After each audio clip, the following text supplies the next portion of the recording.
Welcome to this Need to Know special report. I'm your host, Maureen Aylward, here with Senator Bruce Tarr. Bruce, thanks for being with us. Hi, Maureen. Thank you. It's great to be here, particularly with this revitalized 1623 studio. It's a real pleasure to be with you today. It's really fantastic what we're up to these days, and so it's a special treat to have you here in the studio with us.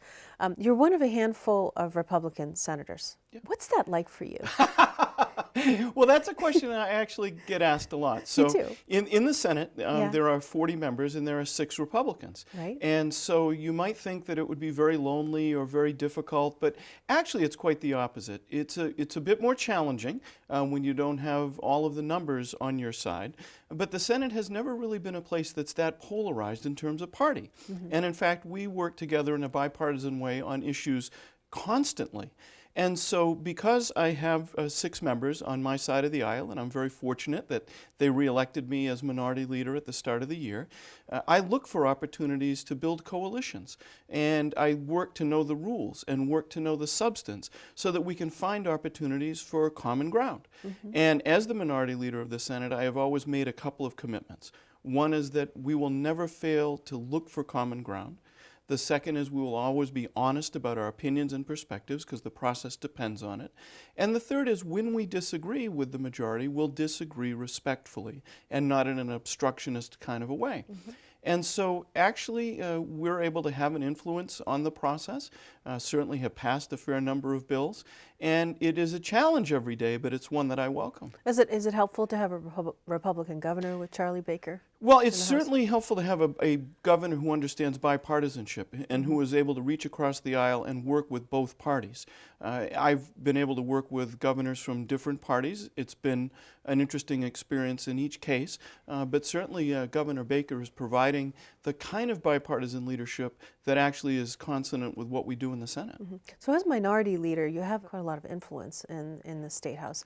How do you use that for the citizens of Cape Ann?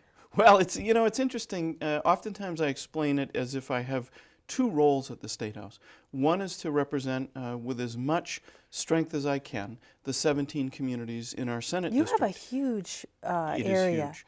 Geographically, if you look at it on a map, it's the large. First Essex. First Essex and Middlesex. Yep. Yeah. So the farthest community in our Senate district to the northwest would be North Andover. And most folks look at that on a map and say, that's quite a long way from Gloucester. I remember seeing you in North Andover one time, and we were like, what are you doing here? That's not an uncommon response. So do you concentrate a lot of your work in different local areas, like for Cape Ann, for instance? I mean, certainly there's issues up here that we deal with that don't happen in North Andover. Sure, and different parts of our district have different issues, but they also have common issues. Right. So, for instance, when we talk about education funding, the communities in our district and the educational authorities all need funding and all need reform that will benefit them.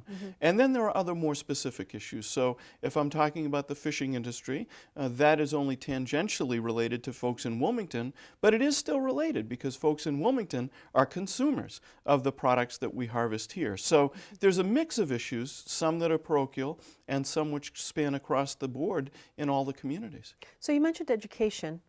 And I know that that's a big priority for you. Can you tell me what you're working on right now in the State House? So one of the important things is that we live in Massachusetts with the Education Reform Act of 1993, and that contains a foundation budget, which is actually largely derived by a Cape Ann resident. Ed Moskovich had a large hand in writing that formula. And the idea is to look at all of the things that go into the cost of educating a student, and valuing those things, putting a price on them, and then deciding what the community will pay for and what the state will pay for. Now, when we first passed the Education Reform Act in 1993, I was very concerned about the impact of that foundation budget, and in those days I was a representative, so I was concerned about what would happen to Cape Ann. But the point is, over the years, that budget was supposed to be reviewed periodically to make sure that it aligned with the actual cost that school districts were experiencing. Well, that review never really happened until about 2015, and that's when I worked with a number of people to spearhead getting a Foundation Budget Review Commission established. And the Foundation Budget Review Commission submitted its report, and it merely confirmed what many of us had suspected. and that is there was a wide disparity between the cost of educating students and what we were providing in terms of resources. Right. So now we have to find a way to be able to close that gap. Close the gap. And Yeah. it depends on whose numbers you use, Maureen, but the cost of that is somewhere between $1.5 and $2 billion. Now bear in mind, that's been accruing over a number of years. So it's a very large number, but the disparity has been growing. So one of the pieces of legislation that I'm championing is something that would require the foundation budget to be reviewed every 3 years, 5 at the most, so that we don't have that continuing disparity as we go forward. Yeah. And that has been passed a couple of times by the Senate as an amendment. We haven't gotten it passed yet all the way to the governor's desk, but we're working very hard on that. And the second thing we have to do, and there's a lot of momentum around this right now, is to fund the recommendations of that commission.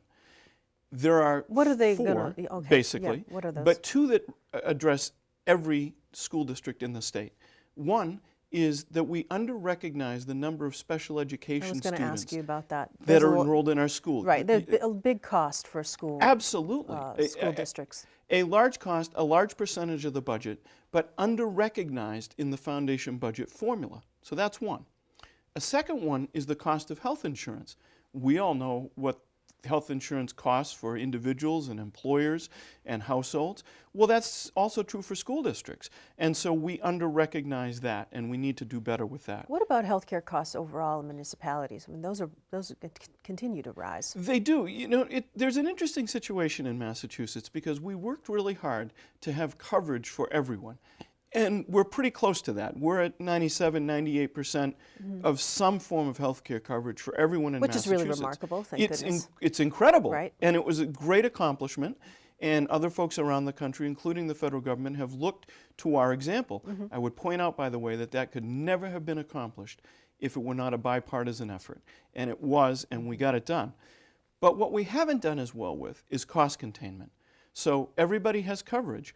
But if you talk to anyone, the cost of insurance is a very concerning thing. In fact, if you look at the cost of health insurance and put it as a part of healthcare spending, it is nearly half the cost of the entire state budget.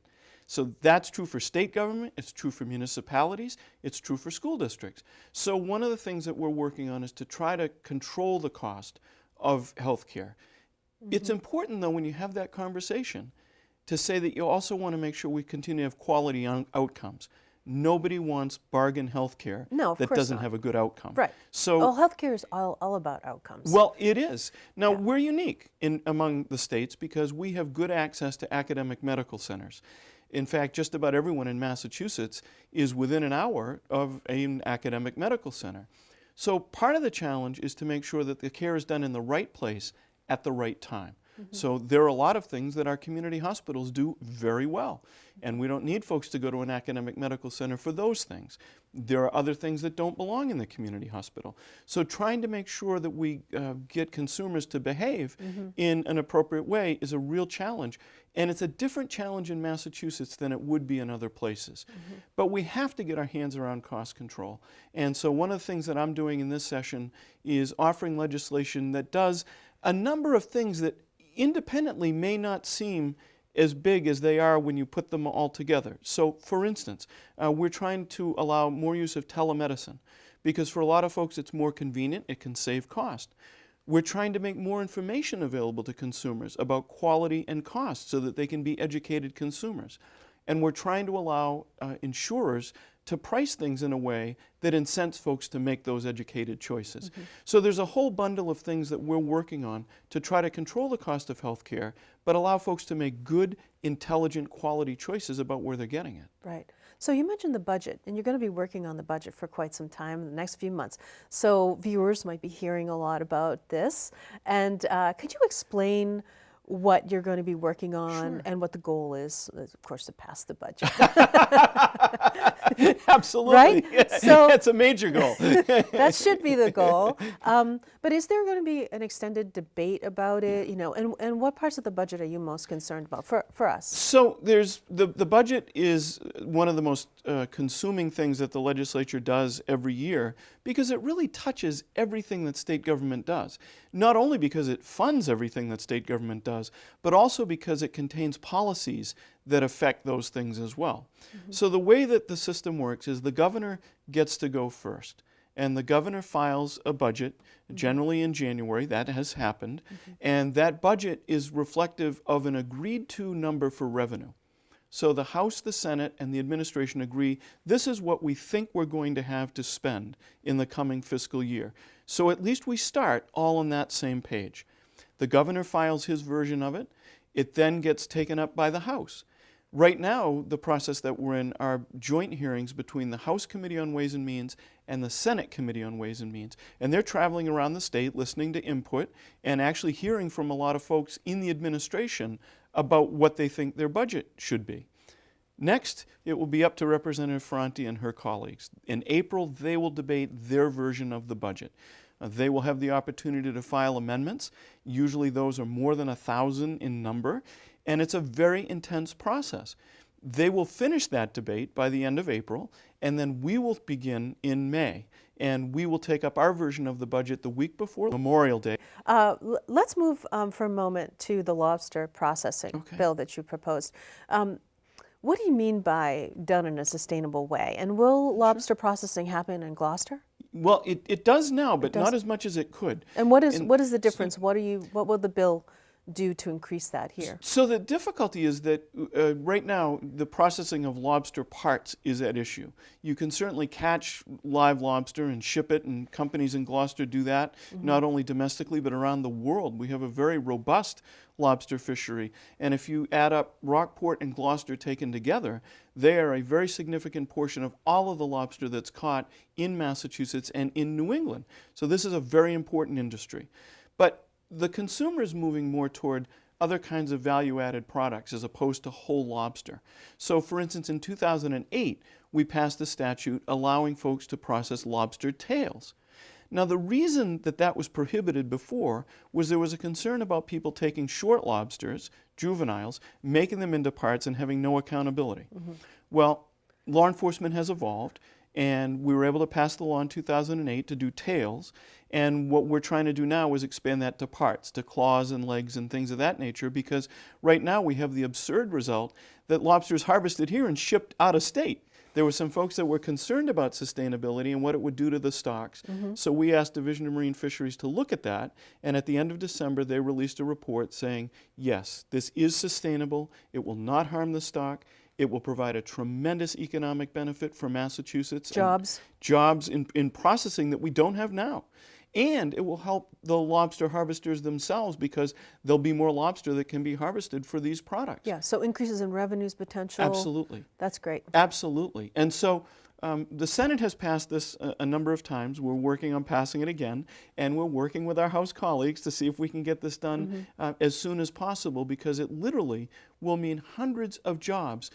And importantly to a lot of us, it will also mean that lobsters aren't being shipped to Canada and coming back with a label that says product of Canada. Yeah, that's not a good idea. As much as I love our neighbors to the north, We want our product to be our product. Well, let's switch to climate change for a minute. So you proposed a carbon sequestration bill, but could we talk about an element there in the bill, communities for a sustainable climate? Yeah. And what is it about this particular new designation that municipalities can get? Because, of course, Cape Ann, each of the 4 communities is a green community. Yes.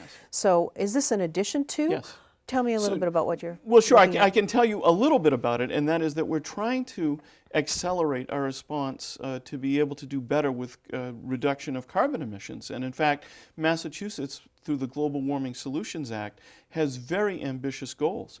Right now, by 2025, our objective is to reduce carbon emissions from our 1990 level by up to 25%. And so we're trying to do that, and by 2050, we hope to eliminate carbon emissions by 80%. And there's legislation right now that will even accelerate that. So we're working on every avenue we can to reduce carbon emissions. And part of that is done through the communities because they are the building blocks of our government. And so we're trying to give them the ability, the tools to do things, and also grant resources. So when you become identified as a community that's working hard at those challenges, we want to provide funding to be able to make those things happen. Mm-hmm. The nice thing is that the structure's already there in the municipalities under the Green Communities designation, and this seems like it would fit well in, as well as the carbon sequestration and working lands. So carbon sequestration is very interesting, and I want people on Cape Ann to know that it's an idea that in its current iteration has largely been developed by some Cape Ann residents. Harry Hintian, who lives in Annisquam, along with Dick Prouty, who I know has been on your show in the past, had come to us with an idea about how to use tropical rainforest reforestation as a means of supercharging our carbon reduction efforts. And what's interesting about it is we spend a lot of time trying to reduce carbon emissions, and we should. Sequestration has the ability to actually take existing carbon out of the atmosphere and do it using natural processes. Indeed. So we are working very hard on that, and what we've been focused on is trying to do things in the tropical zone because that's where you have the most photosynthesis and you can have the most impact. And also it's conservation. Absolutely it is. And those qualify for carbon offsets, which is what this would be. Yes. So another question for you is on affordable housing. So there's a huge housing crunch in Massachusetts. I mean, we have it on Cape Ann. It's significant. Its issues are both in building and also available housing units. I'm curious about what you think about what Oregon just did. The state just passed a rent control cap of 7%. Rents can't go up more than 7%, first in the country. Is that something that Massachusetts would consider, or would that fly here? Well, it may or may not. We have communities that have had rent control ordinances in the past, and many of those have gone by the wayside. My preference is to use a market-based solution, and part of the problem is we just don't have enough supply.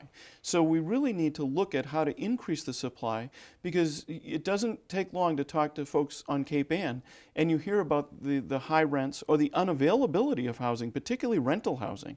So there is some of that coming into being. For instance, the project at the former Camerons, and hopefully some more at Gloucester Crossing or as part of that project. But when you really drill into this, what you find is a lot of the difficulty in Massachusetts is driven by land use policies. Funding housing is not as much of a problem as locating housing. And so what we're working on very hard in the legislature is legislation that might make it easier to site projects. Now, that's very controversial because it involves a conflict between the state dictating the terms of land use and municipalities. Is this a zoning issue? It is. In my opinion, it is largely a zoning issue. Now, Governor Baker has the Housing Choices Bill that he has refiled. It has had a couple of iterations in the legislature over the last few years. The difficulty from my perspective, and I've been fairly vocal about this, is when we try to make those zoning bills all things to all people, they collapse under their own weight and nothing happens. So what I'm trying to pursue is a limited number of things where we can get consensus and pass legislation, get it signed into law, and begin to have the kind of production that we need. Now, that doesn't mean we're going to run roughshod over the environment. It doesn't mean that we're going to take away all local autonomy so folks can't vote on zoning. But what it does mean is we're going to try to find a better set of tools to be able to encourage the right kind of zoning so that we can accommodate people who need housing. Bruce, what keeps you up at night? Well, there are many things that do, but I have to tell you, one of the things that causes me to lose a lot of sleep is energy. We really need to find better ways to supply the energy demand that we have. And I worry that we're not doing that fast enough. Getting rid of fossil fuels, you mean? Well, getting rid of fossil fuels and doing other things that are environmentally more advantageous than the ways that we do things now. What are you seeing right now? So- You've got a keen look into what's happening? Well, I'm pleased with some of the things we're doing. So, for instance, I partnered with Senator Mark Pacheco and others in the legislature to move a couple of energy bills over the last 2 sessions. And I'm very pleased that we're engaging in large-scale procurements of offshore wind, where we have a lot of resource to be able to capture, and able to use hydroelectricity. Again, here's a case of importation from Canada that I do right, like. I know. So we're trying to do those things because we certainly are leading the country in many ways in some categories in our installation of solar panels. We're doing fairly well on land-based wind. But if we're going to go where we need to go, we've got to do more, and we've got to do it more quickly. So offshore wind and hydroelectricity have the ability to help us do that. What about education, right? Because it seems like an adoption issue, right? Yes. So people need education on renewables, and they need to understand that everything's going to be okay. Yes. Right? To make the transition, everything really is going to be okay. Yeah. What would you say to businesses and citizens on the best way to open minds to making this transition, because that's what really has to happen. Yeah. It's decision making on a certain number of fronts, but also the municipality too. What do you say to Well, that? there's no doubt about it. And a couple of things we have to worry about is doing this in a right way so we don't have rate shock. Because nothing will stall our transition faster than unsustainable electric rates, which are going to hurt everybody. We right now have some of the highest rates for commercial and electricity in the country. So we have to be mindful of that. But we also have to realize we have this tremendous resource that doesn't require us to purchase and use fossil fuels, and we just have to make that transition. Right. So You mean sunlight and solar and wind. Geothermal. Geothermal, right. And we have only begun to scratch the surface on tidal energy, which again could be a huge thing in our area. But with all of those things, we also have to balance them with the climate that they're going into. So for instance, when we talk about tidal energy and we talk about offshore wind, we have to make sure it's consistent with not harming the fishing industry. So planning is an important part of this. And one of the things that I have fought very hard for, and we managed to get because Governor Baker signed an executive order creating it, is a 5-year energy plan for Massachusetts. Believe it or not, we didn't have one. And when you don't have an energy plan, you wind up not anticipating demand and not planning for it. And when you don't plan for it, you don't develop cost-effective ways to have electric generation, and they certainly are not environmentally beneficial. So we now have a plan, and we're working on being able to do this in a way that makes sense. And so that's what I say to businesses. And a lot of credit here is owed to the Cape Ann Chamber of Commerce. The leadership of the Chamber has been very good at helping us have those conversations, and in many ways is leading the effort to help us do that. And the same is true of the North Shore Chamber of Commerce. And I actually do calls periodically with chambers all around the state, and we do conference calls to talk about making the transition. So you're seeing movement on the in North Shore and Cape Ann especially. Absolutely. That's great. It's very heartening to see what's happening. But again, we have to make sure we do this in the right way. But the good news is there are a lot of jobs. And again, one of the other areas in which we're a leading state in the country is with the number of jobs that are being created in renewable energy. So there is a growth area here that we can capture as well. That's right. And training available too. Absolutely. For people to make that transition into renewable jobs. Well, Bruce Tarr, thank you so much for being on Need to Know Special Report. Thanks, Maureen. I'm your host, Maureen Howard. Tune in the next time. Take care.